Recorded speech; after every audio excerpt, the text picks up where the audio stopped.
village, a peaceful town whose existence revolved around the serenity of its agricultural fields, was enveloped in a climate of restlessness and rumor. Among its inhabitants, the gloomy news of the incursions of the feared Teot tribe into neighboring towns spread like a feared omen. On what seemed like an ordinary night, the guards, faithful to their duty, kept watch at the entrance of the village, carrying out their usual patrols. Amidst the apparent tranquility, tension hung palpably in the air. From the shadows emerged unknown figures, whose presence went unnoticed until they pounced furtively upon the guards. In an instant, the tranquil vigil was interrupted by the sudden assault of these mysterious intruders, who took them from behind and showed no mercy. Fortunately, one of the guards, who was keeping watch from the heights, noticed what had happened and immediately sounded the alarm to warn the townsfolk of the imminent danger. The people reacted swiftly, rushing out of their homes in panic, creating chaos within seconds. Everyone tried to flee, but it was already too late. They were surrounded. The few guards assigned to protect the village reacted quickly to the imminent threat. The firm and determined steps echoed on the ground, announcing the beginning of a fierce confrontation. Brandishing their weapons firmly, they boldly launched into confrontation against the invaders. However, the numerical superiority and ferocity of the intruders proved overwhelming. One by one, they fell to the overwhelming force of their opponents. Despite their courage and coordinated efforts, the guards were gradually overcome by the relentless onslaught of the invaders. The villagers, now defenseless and deprived of their freedom, were brutally captured and reduced to the condition of prisoners. Their anguish intensified as they witnessed helplessly how their beloved village crumbled before their eyes. Amidst the chaos, the Tlatoani, leader of the Teot tribe, rose with authority, proclaiming that his arrival represented the liberation of the people from the scourge of hunger. However, this liberation came with a price: tribute to the deities, whereas the first tribute, the sacrifice of a young woman, was required. Meanwhile, Canek, a 16-year-old who was exploring the forest and training to become a great warrior, was hastily descending from the hill towards the site of the sacrifice. He had learned of the tribe's arrival. The news of his mother's capture hit him deeply, and now he was heading towards the place where the sacrifice would take place. In a dark and humid corner of that gloomy enclosure, the mother and her 2 children were prisoners, watched with eager eyes by the fearsome executioner. It was palpable in the air while the Tlatoani gave the order for the sacrifice to begin. The executioner headed towards the mother. With excessive violence, the executioner lunged at the woman with merciless ferocity and dragged the mother out of her cell without showing an ounce of mercy, while she resisted in silence, no longer having any hope. Upon arrival, Canek approached carefully to avoid being discovered. From a distance, he observed attentively while containing his fear and evaluating his options. He saw his mother lying on the ground atop a small stone monument used for religious ceremonies. The Tlatoani delivered his speech, offering loyalty to the deities in exchange for their mercy. Upon finishing his speech, the Tlatoani signaled to the executioner, while the ecstatic crowd performed the sacrificial dance around them. Immediately, the executioner raises the weapon and with great force stabs it into the woman's belly. The crowd of people screamed madly as they saw the blood spilling. Canek could not believe what he was seeing. His soul was filled with helplessness, and an uncontrollable rage consumed him. His mother had been the victim of the questionable whim of mere mortals. Canek felt his heart pounding with fury as the mix of sadness and anger drove him to seek justice. while the roar of the percussion filled the air with its powerful rhythm. The Tlawani proudly showed his first offering that would later be delivered to the deities. After a few seconds, Canek reacts again and hears voices in the distance crying. Canek sneaks through the trees and observes his two brothers, locked in a bamboo cage. The sight hits him with a mix of indignation. Canek slides up to the cage, his hands skillful and firm, seeking a way to open the improvised lock until finally he manages to set them free. Canek tried to calm his siblings, telling them that they would now have to be brave and very quiet. He took them by the hand, guiding them out of that place as quickly as possible. But the guards of the Tiot tribe waste no time in noticing what's happening and order them to be caught without a moment to lose. Canek and his brothers embark on their escape. Canek carries his sister on his back as his brother follows closely behind.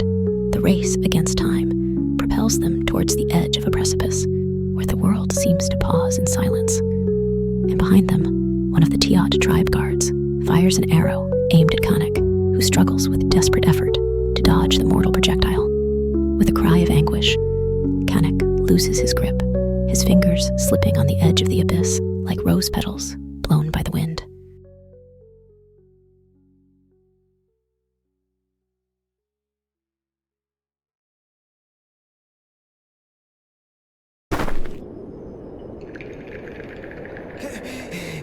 Me? Big man, Rory? Skal jeg tønne ni?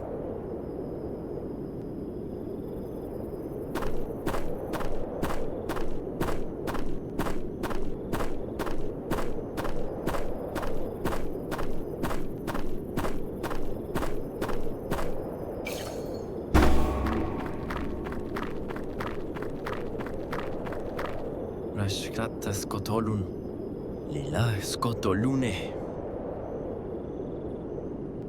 Livote a juavai, hechtamelel, hechukexteval. Vuhun chovolil, vuhun takmul skotol.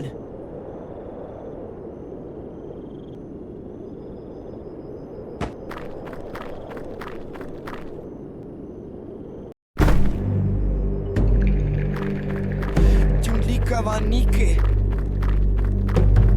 Amal sakti kabai.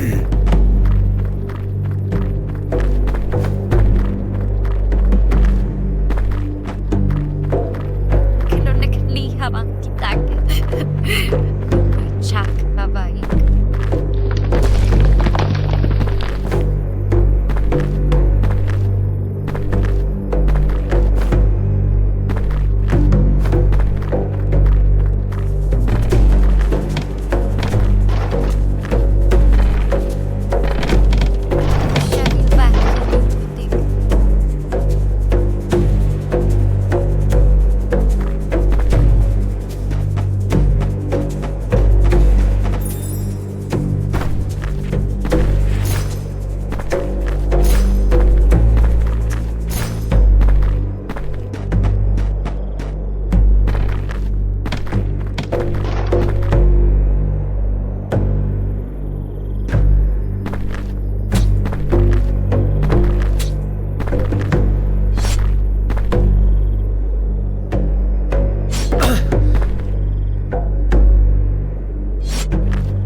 Cositas ciertas bel.